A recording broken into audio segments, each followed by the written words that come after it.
Bu, ya Bu Sumi. Nah, ahli dulu ya, nggak apa-apa ya, karena kan Ya. kesibukan. Ya, nanti Pak Sumet datang lagi ya, panggilan untuk, ayo, untuk perkaranya Danu ya. Ya, Ibu silakan. Ya, silakan. Nah, kita dahulukan Bu ya, untuk yang ahli ya, karena mungkin apa ya, ya bukan mungkin ya, kesibukan Ibu kan ya. Ya, tapi mohon maaf nanti untuk perkara Danu, karena ini di split, Ibu datang lagi bisa kan? Ya. Ya. Nanti jadwalnya tanyakan ke JPU ya, mungkin kalau nggak minggu ini, kalau nggak minggu depan nanti tanyakan, karena berkasnya dilimpahnya tidak berbarengan. Ya, ya, nggak apa-apa, nanti biar ahli-ahli aja dulu semua nanti ya. Ya, skor cabut ya. Ya, Ibu pernah diperiksa di kepolisian? Pernah memberikan keterangan selaku ahli ya? Pernah. Iya. Berapa kali Bu diperiksa di kepolisian? Apakah sekali waktu oleh Polres atau oleh Polda? Oleh Polres, Polda, dan Mabes Polri. Oh, Polres, Polda dan Mabes Polri juga ya? Iya. Oke.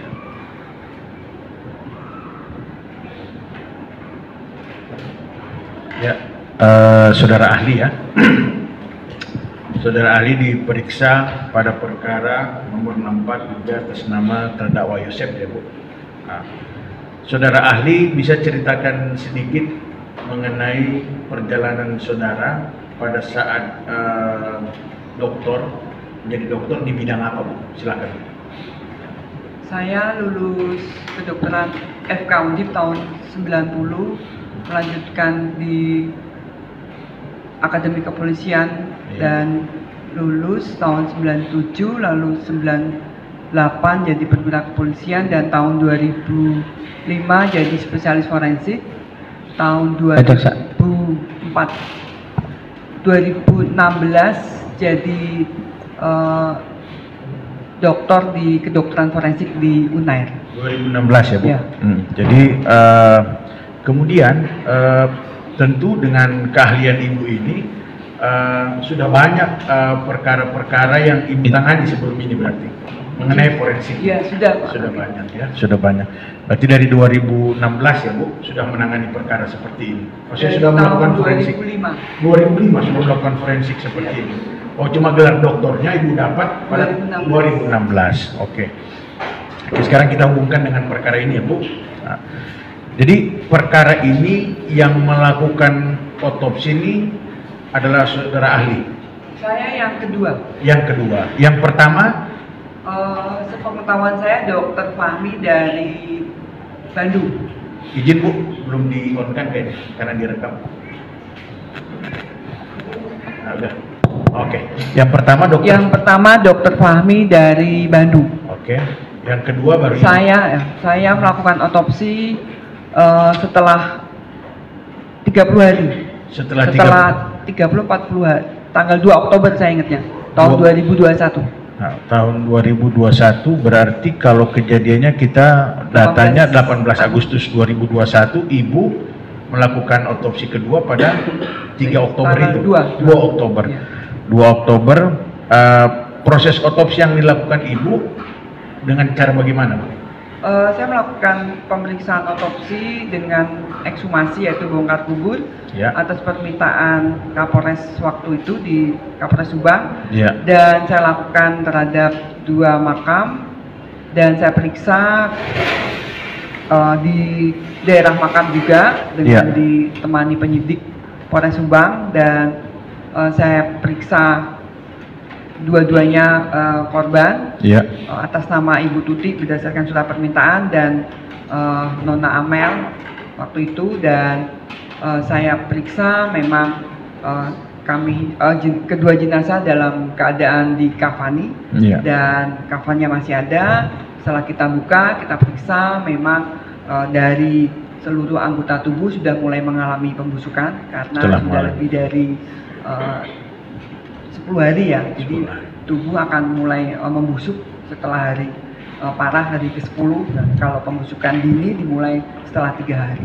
Dan saya melakukan ini setelah hari ke-30 jadi. 30. Dan memang sudah mengalami pembusukan, tapi karena mungkin kondisi alam, jadi proses pembusukan itu kan dipengaruhi juga oleh keadaan tubuh manusia yang meninggal dunia, juga kondisi alam, dan juga keadaan dia mengalami apa, apakah dia ada luka, apakah ada penyakit, ataukah ada sesuatu yang menimpa dia sehingga meninggal dunia. Waktu itu saya menemukan sudah terjadi pembusukan, tapi masih tampak luka-luka di tubuh kedua korban. Jadi posisinya kedua korban telah mengalami pembusuk keduanya, Bu? Iya. Keduanya. Nah, kemudian bisa Ibu terangkan di sini awal terhadap jenazah Ibu Tuti, kemudian ke jenazah Amalia. Pertama Ibu Tuti lah keadaannya waktu itu. Mungkin saya sudah tulis lengkap di visum sama berita acara, jadi kalau saya nanti kurang diingat kan? Oh gitu. Luka-lukanya. Iya. Iya, saya juga bawa, iya. Ya. Ya ini mungkin ada di visum sama betul. berita acara. Artinya saya pegang resume juga terhadap Ibu ya. Ibu menemukan luka ya. Benar Ibu menemukan luka terbuka di dahi kanan? Betul. Betul. Dengan ukuran 7 kali 1 cm disertai patah tulang dan luka terbuka di dahi bagian tengah. Iya. Betul ya. Dengan ukuran 6,5 kali 1 cm disertai patah tulang. Iya.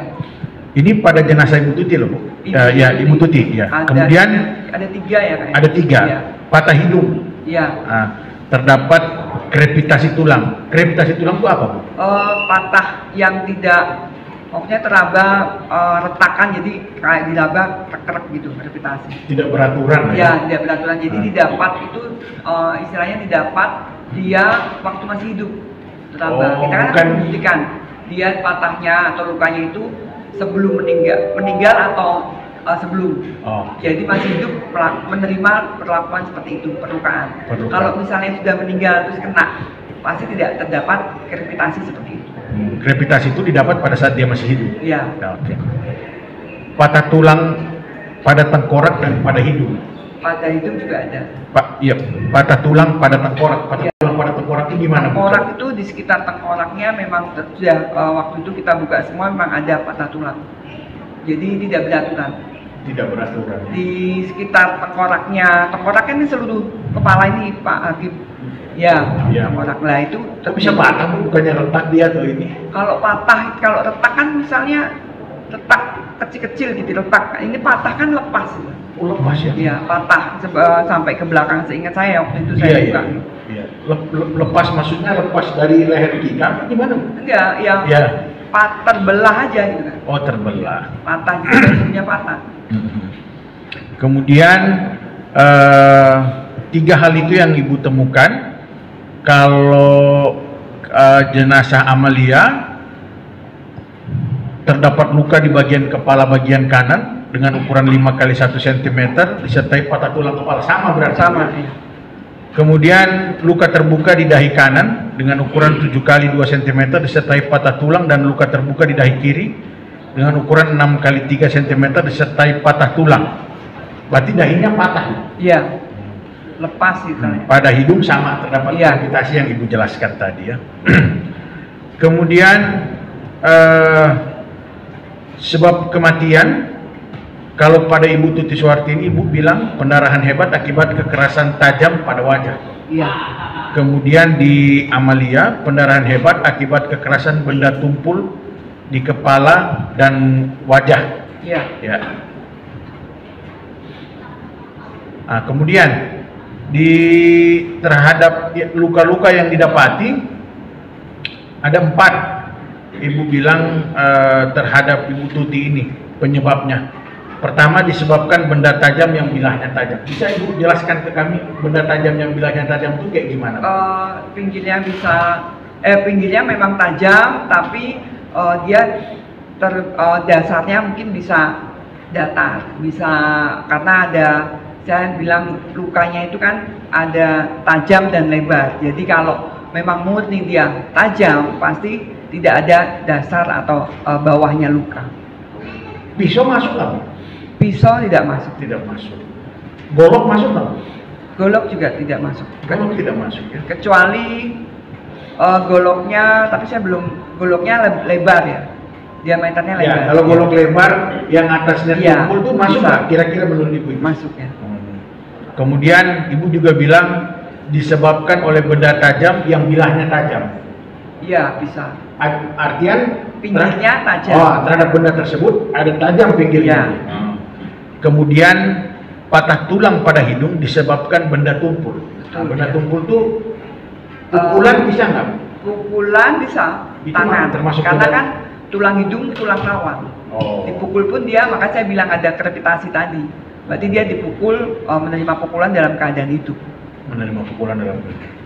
Sama ya, patah tulang pada tengkorak disebabkan benda tumpul. Nah, disebabkan benda tumpul ini Bu, bisa juga dia menggunakan alat gitu. Bisa juga. Alatnya kayak gimana kalau tumpul? Maksudnya apa namanya? Kalau seperti itu kan, si alat ini kan ada berat. Tangan juga kan kalau menggenggam ada berat. Atau alat juga kan dia ada berat. Jadi dia terhantam benda seperti terhantam benda yang ya? tumpul. Nah, kalau terhadap almarhum Amalia, semuanya Ibu bilang bahwa disebabkan oleh benda tumpul ya. Jadi seperti yang Ibu jelaskan tadi, berarti tangan atau beban berat yang menghantam bagian kepala maupun dahi. Dahi dan tahan. Dahi ini dahi. Oh, ini dahi. Wah, ini dahi. Jadi luka itu di sini. Iya. Di sini enggak? Kedua rahang. Kedua rahang kan luka enggak waktu itu? Luka ya, memar ya, ya. memar dahi ini ya. Kalau yang Ibu bilang patah tulang tengkorak itu bisa apa Bu namanya, penyebabnya apa Bu? Ya benda tumpul, benda tumpul juga bisa, benda tajam juga bisa. Kalau kepala yang dibenturkan bisa nggak Bu? Bisa terjadi patah tulang tengkorak? Bisa. Bisa ya. Kalau dibenturkan. Dibenturkan. Kalau beda loh, dibenturkan sama terbentur. Ya. Iya. Iya, dibenturkan bisa itu. Bisa. Terdapat patah tulang tengkorak. Bisa. Itu. Kalau terbentur bisa nggak? Bisa juga. Oh, bisa juga. Iya. Kalau terbenturnya keras kan ya? Terbenturnya keras. Ya. Kemudian Ibu juga menjelaskan bahwa masih ada sisa makanan di lambung dan masih terjadi kaku mayat. Bisa dijelaskan Bu, kaku mayat itu apa? Kaku mayat itu proses waktu kematian yang setelah melewati waktu, dan waktu itu sebenarnya sudah terjadi pembusukan ya. Waktu kematiannya tuh melebihi dari 10 hari, dan kaku mayat biasanya terjadi setelah 10 jam.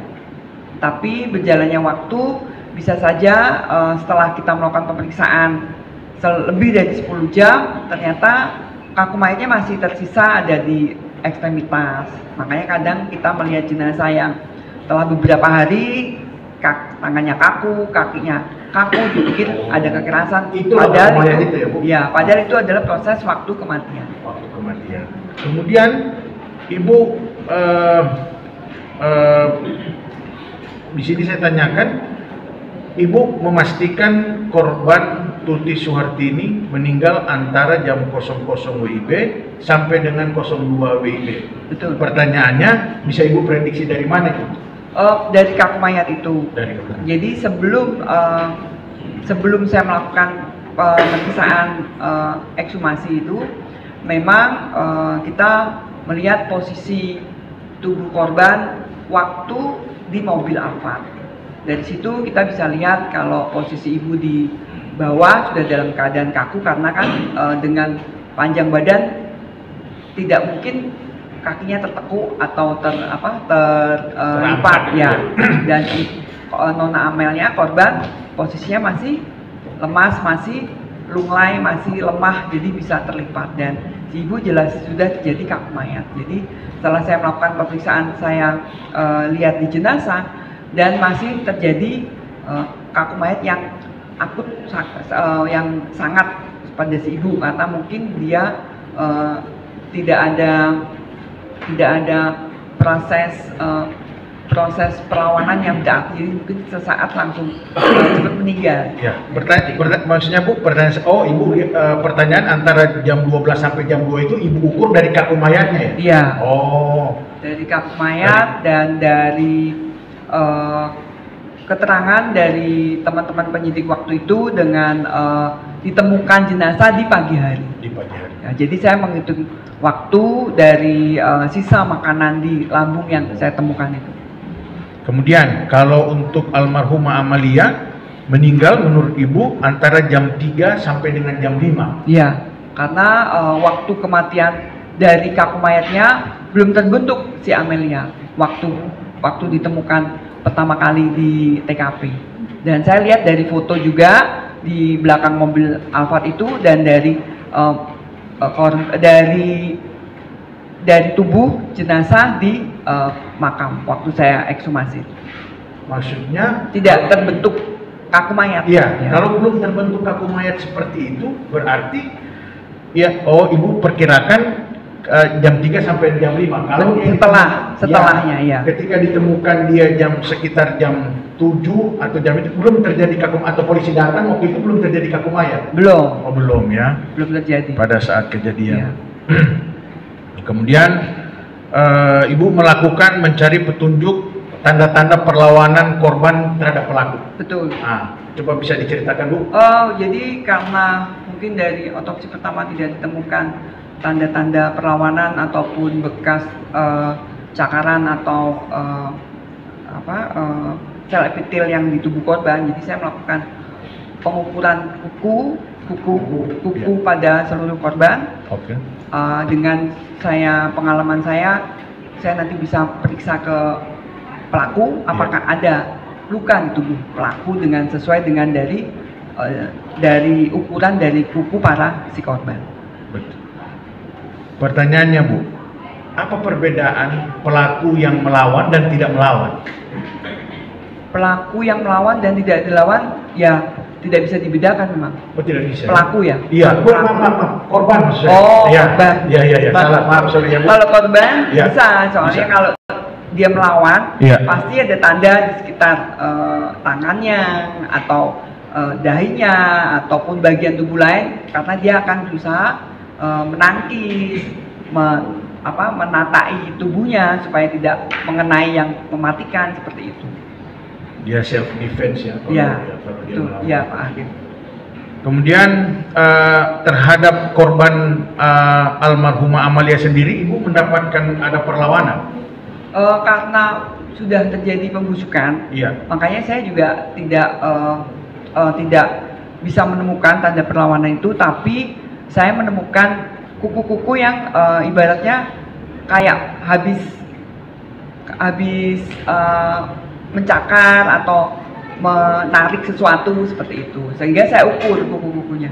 Jadi di tubuh korban Amalia ini? Iya. Oh, kalau di korban Ibu Tuti Bu ada nggak? Tidak ada. Tidak ada ya, berarti hanya di korban Amalia. Kemudian Ibu juga di sini menjelaskan Ibu pernah melakukan pemeriksaan terhadap saudara Muhammad Ramdan. Pernah. Ya. Nah, apa yang diperiksa Bu? Memang karena permintaan penyidik, jadi setelah saya ekshumasi malamnya saya melakukan pemeriksaan kesehatan ya ibaratnya kepada si yang diduga pelaku itu, dan ya. Memang saya temukan ada bekas luka di tangan sama di kakinya dan di sebelah kanan. Betul ya Pak Hakim? Betul, pada tangan kanan terdapat luka lecet panjang, pada kaki kiri terdapat jenis luka lecet panjang. Iya. Nah. Menyerupai kuku. Ya. Itu tandanya apa Bu? Tandanya ya luka lecet yang belum sembuh waktu itu. Ya. Karena kan belum sampai 2 bulan. Belum. Ya. Kalau dicocokkan dengan yang tadi Ibu bilang pada tubuh almarhum Amalia ini terdapat perlawanan, dicocokkan dengan luka lecet di tangannya Danu dan kaki kiri terdapat luka lecet, cocok nggak Bu? Cocok, kukunya dari korban. Kan saya ukur terus saya bawa juga saya periksakan. Iya. Kemudian Ibu juga bilang bahwa luka-luka terdapat pada saudara Muhammad Ramdanu dikarenakan akibat cakaran yang menyerupai kuku manusia, bentuk panjang luka tersebut. Kemudian hasilnya keterangan Alat yang digunakan tersangka sesuai luka korban atas nama berupa benda tumpul yang ada tepi tajam. Benda tumpul yang ada tepi tajam, ya, seperti pertanyaan saya tadi, kalau golok itu masuk ya Bu? Masuk, tapi kan tidak panjang. Ini kan mungkin ukurannya lebih pendek sesuai dengan panjangnya luka. Oke. Yang bisa menyebabkan luka terbuka sehingga dasar lukanya pecah. Kalau kita apa namanya selain golok masuk nggak Bu? Masuk yang bagian yang bagian yang pendek, yang paling pendek yang kemarin ditunjukkan, bukan yang ada nih 2. Yang ini Pak, ya, yang ini. Nah, ya itu masuk tajamnya, tajam tumpulnya. Masuk ya. Nah, yang Ibu bilang panjangnya gimana? Panjang gimana? Maksudnya kalau golok itu kan panjang, tajam, pasti kan tajam semua. Oh. Nah ini kan ada tumpulnya Bapak, ada tajam ada tumpulnya lah. Oh itu. Makanya kalau golok mungkin hanya luka terbuka, tidak ada patah tulang, tidak ada retakan juga di hidung, di kepala. Kalau ini bisa karena ada tumpulnya. Menurut saya Pak yang mulia. Yang dilihat hasil. Iya, dari lukanya saya berbicara lukanya. Maka tadi bilang kalau ditanya golok bisa nggak? Tapi harusnya bisa, tapi lukanya harus panjang. Harus panjang. Ya karena kan ya golok ya. Iya yang mulia. Selanjutnya Bu, setelah melihat luka-luka pada kedua korban pada posisi kedua menurut laporan Ibu, kedua korban dibunuh dalam posisi terlentang. Berarti ketika dia tidur seperti itu. Iya. Ada nggak kalau misalkan kemungkinan ditarik Bu dia atau dia harus menurut Ibu kenapa terlentang itu kenapa? Karena luka terbukanya tidak di depan semua, di kepala bagian depan semua. Bagian iya. Waktu saya periksa iya. Depan semua. Kemungkinan kalau misalkan dalam keadaan berdiri bisa nggak? Kan Ibu bilang bahwa posisi kedua korban dibunuh menurut laporan Ibu dalam keadaan posisi terlentang. Kalau dalam keadaan berdiri bisa juga. Oh bisa. Ya. Misalnya berantem Bu. Ya. Makanya kan berdiri ya, siap. Makanya yang mulia kan kalau berantem kita lihat tanda perlawanan tadi gitu kan. Ternyata kan waktu saya ekshumasi kan saya nggak ketemu karena udah mulai pembusukan. Mungkin nanti dengan dokter forensik yang pertama Pak yang mulia. Terakhir ya Bu, dari saya bahwa berarti di 2021 itu sebenarnya Ibu udah bisa rilis sebenarnya ya bahwa ada pelaku yang cocok dengan kuku maupun cakaran tersebut. Kalau yang rilis kan penyidik. Oh, Ibu yang menyerahkan data. Kan yang bicara ya penyidik, sama di sini saya sama yang mulia. Makasih Pak Hakim. Baik Bu, Ibu tadi sampaikan tentang kaku mayat Bu ya. Iya. Nah, kemarin ada dari mana? Apa? Inavis. Nah Bu, kalau misalkan Bu, dia pingsan, ya, pingsan nih. Nah, itu sudah mulai dihitung belum? Belum. Waktu mayat kan dihitung ya, kematian. Waktu kematian. Jadi misalnya ternyata dia pingsan, pingsan, terus belum istilahnya ya belum meninggal. Nah itu belum ya. Nah terus bisa terlihat nggak Bu, misalnya dia ini apakah sempat pingsan dulu ataukah langsung meninggal? Nah ya maksudnya ahli izin yang mulia, kalau saya meriksa yang pertama mungkin saya bisa menjawab karena saya meriksa yang ekshumasi dan pembusukan. Kalau masih baru ya, oh itu bisa ya? Bisa. Apakah dia pingsan atau sempat? Iya yang mulia. Iya ya bisa ya. Nah, terus tadi Ibu katakan tentang apa, sisa makan ya? Iya yang mulia. Nah itu maksudnya apa? Maksudnya maksud Hasri. Nah sisa makan tuh apakah terakhir dia makan ataukah bagaimana? Terakhir dia makan yang mulia. Kadang kita menentukan waktu kematian juga dari situ. Apakah memang katakan kita selalu koordinasi dengan penyidik waktu pertama ditemukan. Oh berarti kalau kita langsung otopsi ada sisa makanan, berarti dia sempat makan waktu itu. Kalau ditemukan pagi berarti mungkin bisa sempat makan sisa malam. Ya. Nah, kalau ditemukan besoknya sudah nggak ada sisa makanannya, berarti kan kita bisa lihat waktu makan. Kematiannya sudah lebih 12 jam. Nah kalau ini yang terhadap dua jenazah masih ada sisa. Yang untuk siapa? Yang jenazah? Yang nggak apa lah, yang Pak Hakim, yang kayaknya Ibu Amel ya? Iya, ibunya. Iya. Berarti dia sempat makan itu sisa. Berapa jam? Kurang lebih pada saat. Kalau orang meninggal biasanya kalau masih ada sisa berarti dia 6 jam sebelum meninggal sempat makan. Sempat makan, ya. Nah, pertanyaan saya, walaupun itu makanan misalnya hanya kacang satu, susah. Kita hitungannya makan berat. Ya. Hitungannya makan berat. Apa misalnya makan ciki atau itu enggak. Ya. Makanya kadang penyidik kalau tidak otopsi kita lihat dari lambung, kalau memang belum diketahui dari jenis makanan di lambung itu bisa kita ketahui mungkin asal daerahnya makan apa gitu yang mulia. Iya. Nah, terus pada saat tadi Ibu tentang tidak adanya perlawanan ya? Iya. Untuk Bu Tuti tidak ada perlawanan sama sekali.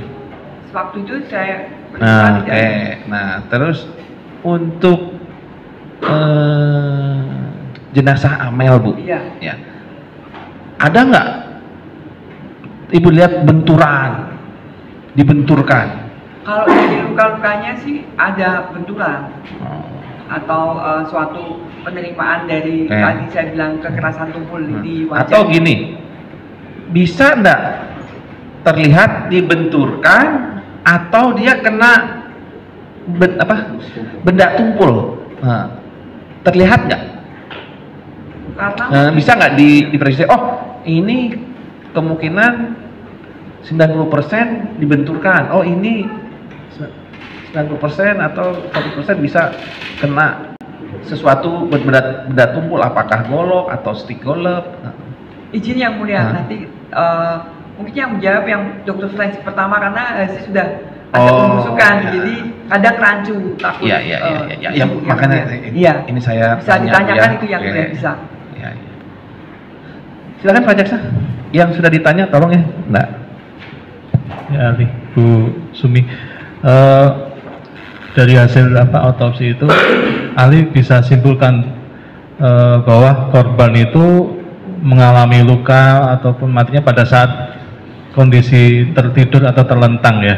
Masih hidup. Iya, itu ahli bagaimana bisa menilai seperti itu? Dilihat dari apanya? Izin tadi sudah kami jelaskan kepada Pak Hakim juga, kalau dari luka-luka yang didapat, tadi patah tulang, tanda masih ada gravitasi, berarti dia masih hidup menerima luka-luka. Dan untuk kondisinya kan pada saat tertidur itu maksudnya terlentang. Kalau melihat dari arah lukanya bisa dari tertidur, tapi yang kita cuma bisa pasti dia dari depan. Dari depan ya. Pelakunya dari depan. Okay. Jadi dari depan atau dari atas? Dari atas, ya, dari depan atau dari atas. Dan lukanya di seluruh bagian kepala ya, wajah. Ya. Tidak ada di bagian yang dada, tidak ada ya. Nah, kalau yang menyebabkan langsung mati atau tidak bernafas atau apa, itu bagian kepala, Ali. Bagian kepala. Itu langsung bisa menyebabkan mati, meninggal. Nah. Kemudian ahli juga dapat memberikan keterangan bahwa soal kronologi kematian ini disebabkan karena apa, itu dilihat dari luka juga ya? Dari luka-luka. Dari luka-luka. Nah, untuk yang benda tajam yang bilahnya tajam. Iya. Tadi ahli mencontohkan seperti kalau golok pisau tidak masuk, tidak sesuai. Bisa asal Bisa. ada yang datar atau pendek kan. Pisaunya pendek karena kan lukanya tidak memanjang luka tajamnya. Nah, kalau dengan sickle memungkinkan bisa. Ya. Ya. Nah, kemudian ahli, kalau dari luka saudara Amalia Mustikarato ya, alias Amel, itu apakah ada luka benda tajamnya?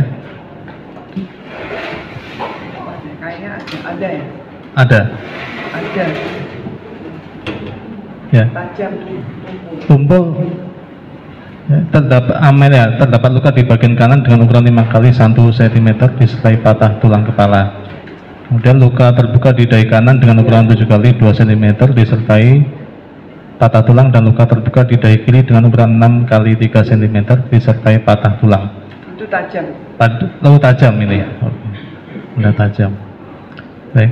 Kemudian terhadap kuku saudara korban Amel ya. Iya.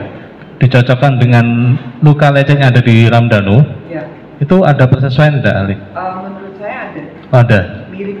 mirip. Iya, ukurannya sama bentuknya. Ya, Ali tadi menerangkan juga mengukur kukunya Amel ya, Iya. dengan yang ada di lukanya Danu. Nah, pada saat itu, saat memeriksa Danu, apa ditanyakan juga ini luka dari apa, sebab apa? Iya, Bagaimana? dan waktu itu juga ditemenin penyidik-penyidik dari Polres Subang, dan seingat saya Danu tidak tahu dari mana. Jawabnya hanya itu. Hanya itu. Seingat saya. Dan lecetnya bagaimana waktu itu? Ada berapa? Ada di cakaran? daerah tangan sama kaki. Satu Satu atau goresan. satu goresan, kanan, tangan, dan kiri. Iya. Oke. Nah, kemudian soal jam ya, Ali. Dari hasil